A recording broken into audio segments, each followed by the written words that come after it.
The wind off the foothills hit her first, colder than anything Eliza Fenwick had felt in her 26 years, colder than the Halifax harbor in January, colder than the inside of the train car that had carried her 3,000 kilometers west with nothing but a single trunk and a letter she'd already memorized. She stood at the gate of the Crane Ranch with her boots sinking into half-frozen mud, rain turning to sleet against her collar, and she did not knock. She did not call out. She simply waited, the way she had learned to wait for most things in her life, with her spine straight and her hands folded and her face giving away absolutely nothing. Nathaniel Crane had sent away 19 women in 9 years. That was the number old Samuel kept in the back of a feed ledger, because somebody had to keep count, and Nathaniel certainly wasn't going to do it himself. Daughters of Calgary cattle barons. A widow from Lethbridge with her own money and her own opinions. A schoolteacher who'd come all the way from Regina, because her aunt had written to say there was a rancher out past Pincher Creek, who needed a wife and had land enough to make the inconvenience worthwhile. Every one of them had taken one look at Nathaniel Crane, at the silence that came off him like cold off a window in December, and had found a reason to be elsewhere within a week. This woman at the gate did not look like the others. She looked like she'd already survived something and had come out the other side without bothering to mention it. That was the beginning of everything, though neither of them knew it yet. If you've already got a feeling about where this one's headed, go ahead and hit subscribe before we get into it. I want you with me for the whole ride. And drop your town in the comments, because I always like to see how far these stories travel. The morning before Eliza arrived, Nathaniel Crane let his housekeeper go. Not because she'd stolen from him, not because she'd been careless with the accounts. He let her go because he'd come into the kitchen and found a jar of dried prairie crocus sitting on the windowsill, and something about it, the cheerfulness of it, the presumption of it, had made his jaw go tight in a way he didn't examine too closely. He told old Samuel to settle her wages and have the wagon take her into town before supper. Samuel didn't ask why. After 18 years working that land, he'd learned there wasn't a why that made sense to anybody but Nathaniel, and even Nathaniel probably couldn't have explained it if you'd pressed him. Samuel just nodded, and once he was a safe distance off, muttered to the horses that the Lord help whichever poor soul came next. He had no idea how close that next soul already was. There were two kinds of stories told about Nathaniel Crane in that part of Alberta. The first kind were facts, plain as a ledger, 22,000 acres running up against the foothills, cattle numbering in the high hundreds, a crew of 40 men who'd have walked into a blizzard if he'd asked it of them. Because in 9 years, he'd never once asked anything of his men that he wasn't already doing himself. He'd built it from almost nothing, starting at 20 with a homestead claim and a half-dead herd inherited off a father who'd died owing more than he owned. By 32, he was one of the wealthiest men in the district, and one of the loneliest, though nobody used that word to his face. The second kind of story was the kind told quieter, in the back of the general store in Pincher Creek, around stoves in the long winter evenings. Stories about why a man with all that land still ate his supper standing at the counter instead of sitting at a table built for 8. Why the house had 10 rooms and only used 2 of them. Why every woman who'd come courting left within days and never said exactly what had happened, only that there was no use trying again. Those stories all circled back to a name nobody said out loud anymore. A woman called Vivian, who'd been engaged to Nathaniel once, years before any of this began, and who had left him standing at a church in Calgary in front of 40 guests and never once written to explain herself. People said that was where the cold in him started. People said a lot of things. Nathaniel never confirmed or denied any of it. He simply built his fences higher and let the silence speak for him. Eliza arrived on the 17th woman's heels, though nobody had told her that. She'd come through an arrangement made by her late father's solicitor in Halifax, a man who'd known Nathaniel's late father years back and thought the connection might serve them both. Nathaniel needed a household run properly, and Eliza needed, urgently and without much room for negotiation, somewhere to be that wasn't the small gray house on the harbor where her father's debts had finally caught up with everything they owned. She hadn't told the solicitor the whole truth of why she was willing to travel that far for an arrangement that promised her nothing but room and board and the vague hope of something more. She hadn't told him about the years nursing her mother through a long illness, the years after that, nursing her father through a longer one, the way she'd learned to sit very still in a sick room and say very little, because the people she loved didn't need her opinions. They needed her hands and her quiet and her steadiness. She'd learned, somewhere in all that, how to disappear into usefulness, how to be present without being seen. She thought that skill might serve her well with a man people called cold. She did not yet understand how completely it would. Old Samuel watched her climb down from the hired wagon, soaked through from the storm that had caught her on the last stretch of road, and he thought, not for the first time, here we go again. He'd watched 16 women arrive over the years, with that same nervous brightness in their eyes, the same too careful posture, and he'd watched every one of them leave with that brightness curdled into something tight and humiliated. This one didn't have the brightness to begin with. That was the first thing he noticed. She climbed down from the wagon like she'd climbed down from worse, looked up at the house with an expression that wasn't hope and wasn't fear, just a kind of flat appraisal, the way you'd look at a fence you were about to have to mend. Nathaniel came out onto the porch in his work clothes, hadn't bothered to change, hat still low over his eyes, jaw set the way it always was when he had to deal with anything that wasn't cattle. He looked at her standing there in the mud and the sleet with her trunk already half soaked through, and he said, without any preamble at all, "You're early, or the storm's late. Either way, you'll want to come in before you catch your death." That was it. No greeting, no welcome, no apology for the weather or the mud or any of it. Eliza looked at him for a moment. Then she said, in a voice that had no tremor in it whatsoever, "I've been colder. I'll manage." And she picked up her own trunk before he could offer and walked past him into the house. Something in Nathaniel's chest did something he didn't have a name for. He stood on the porch a moment longer than he needed to, watching the door she just walked through, before he remembered himself and went to deal with the horses.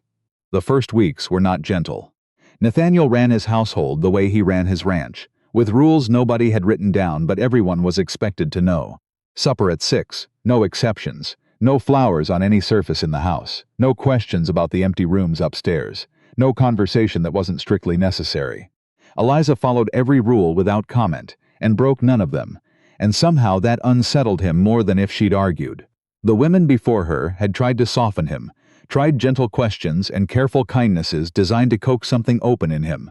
Eliza did none of that. She ran his household with the same brisk, unsentimental competence she'd have used managing a sick room, because to her, that was exactly what it was. A house holding a wound nobody had named. She didn't poke at it. She simply worked around it, the way you'd work around a man's bad leg without ever mentioning the leg itself.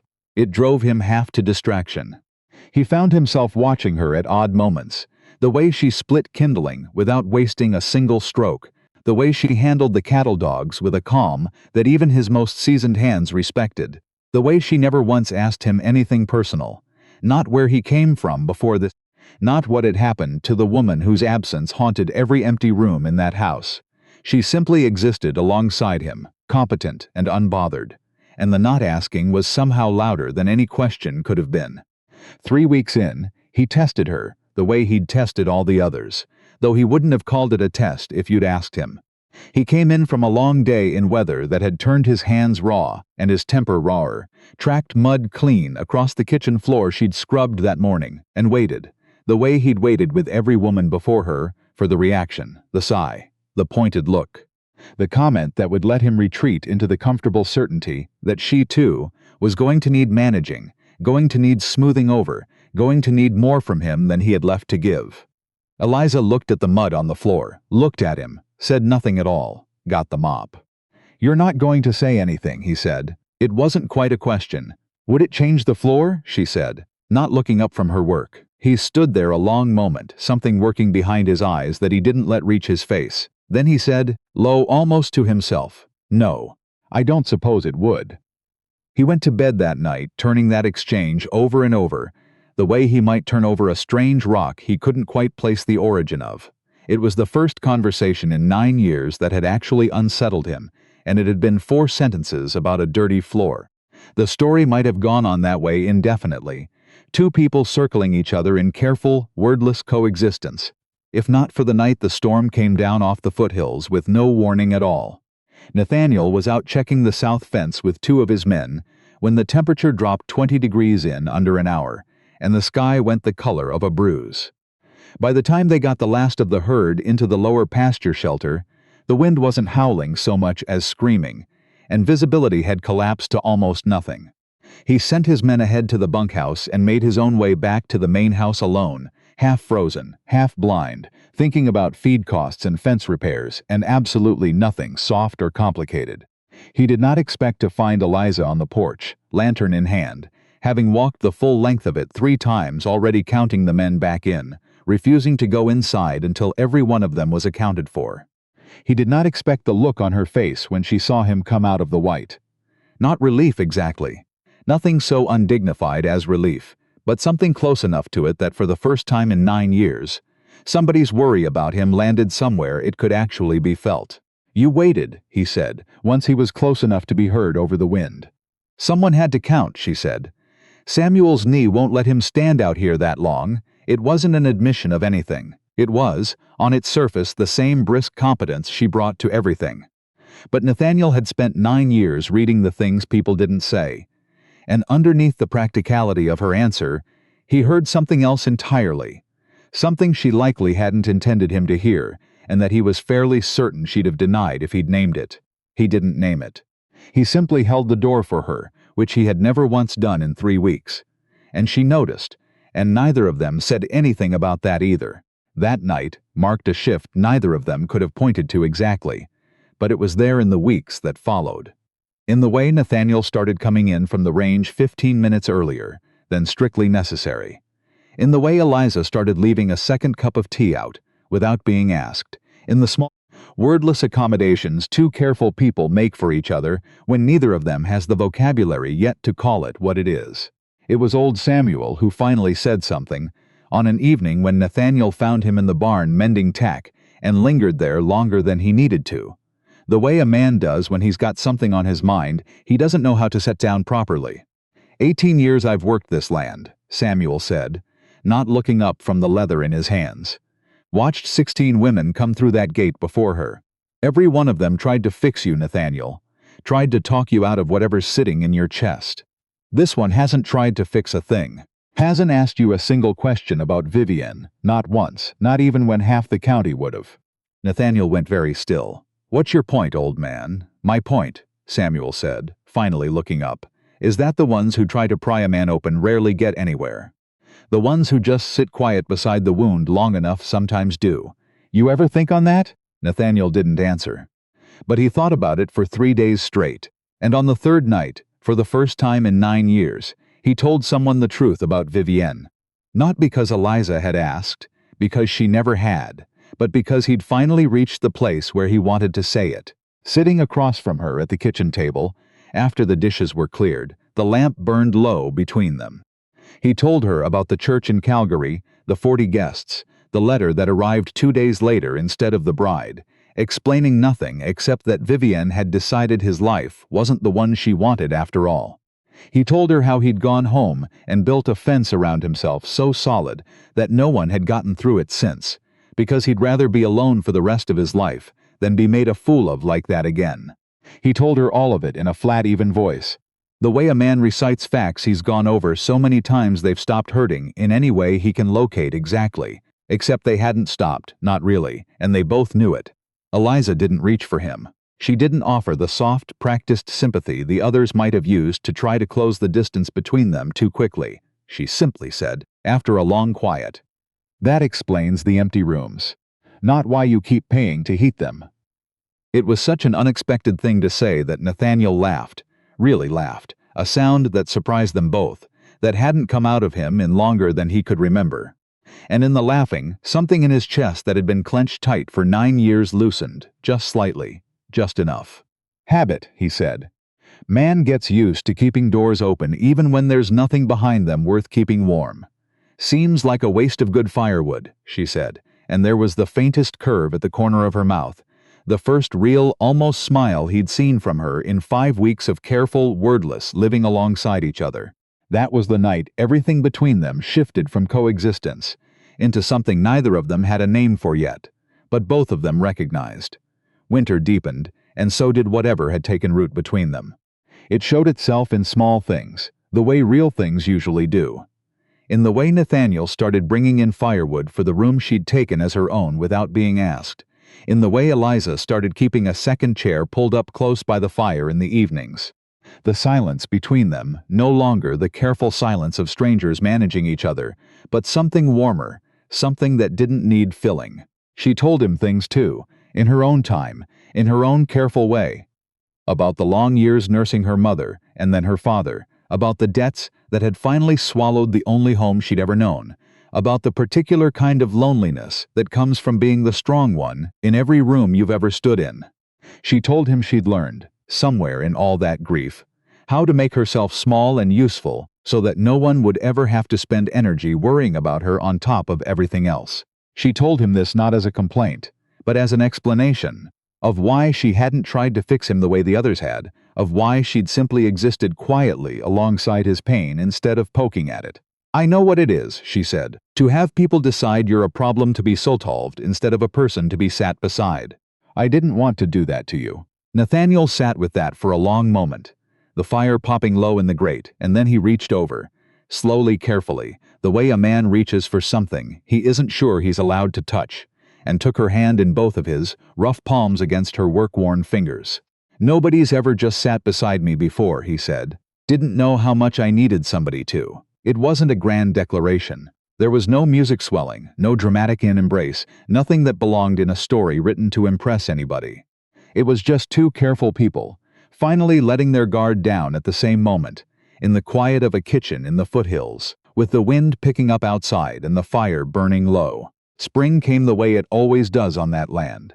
Slow, then suddenly all at once, the snow pulling back off the foothills to reveal ground that had been waiting all winter to be worked.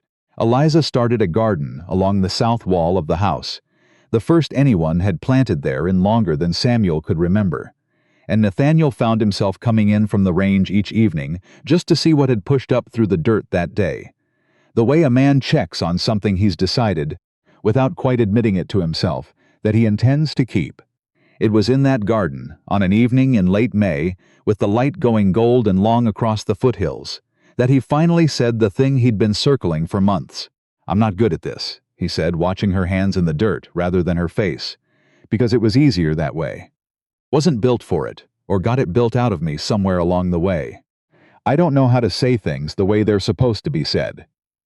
Eliza sat back on her heels and looked at him, waiting, the way she'd learned to wait for almost everything in her life. "I don't need the way it's supposed to be said," she said. "I just need the truth." He nodded slowly, like that was permission enough. "The truth is, I built every wall on this ranch to keep people out, and somewhere along the way you got past every single one of them, without even trying to. And I don't rightly know how to thank you for that except to ask you to stay. Not as an arrangement, not because some solicitor put us together, because I want you here. Because this house has felt like a home for the first time in 9 years, and I think that's down to you." Eliza was quiet for a long moment, long enough that for half a second old habits nearly pulled her back into careful neutrality, into the safe, small shape she'd learned to fold herself into. But she thought of the gate, and the mud, and the 19 women who'd come before her, and she thought, "This is the moment you stop disappearing." "I came here with nothing," she said. "Thought I'd just be passing through, the way everyone seemed to expect. But I don't want to pass through anymore. I want to stay. I want this, the garden, the fire, all of it. I want you, Nathaniel Crane, not because anyone arranged it, but because I've chosen it." He crossed the small distance between them and kissed her there in the half-finished garden, simply and without any of the polish a more practiced man might have brought to it, and it was, for both of them, exactly enough. They were married in September, in the same kitchen where they'd first really spoken to each other, with old Samuel standing witness and weeping openly into his handkerchief in a way he'd later deny to anyone who asked. There was no grand church in Calgary, no 40 guests, nothing that echoed the wound that had shaped Nathaniel for 9 long years. There was only the two of them, and the small circle of people who'd watched the whole quiet unfolding of it, and a supper afterward at the long table that had finally, after all those years, been used for the purpose it was built for. Eliza never did press him for the small remaining details he never offered. What exactly Vivienne had said in that letter, why she'd left the way she had. She'd learned long ago that some doors didn't need opening to be healed, only to be lived around with enough patience that eventually they stopped being doors at all and simply became part of the house. By the following spring, the garden along the south wall had spread the length of the porch, and the 10 rooms of the house were no longer counted by which ones stood empty, but by which ones were full. Old Samuel kept a new ledger now, one with no tally of women come and gone. Only the ordinary, unremarkable record of a ranch finally settled into the kind of quiet that isn't loneliness, but peace. Nathaniel Crane, who had spent 9 years believing himself built for solitude, learned in the end that he hadn't been built for solitude at all. He'd simply been waiting, without knowing it, without believing it possible, for someone who knew how to sit quietly beside a wound until it finally gently closed.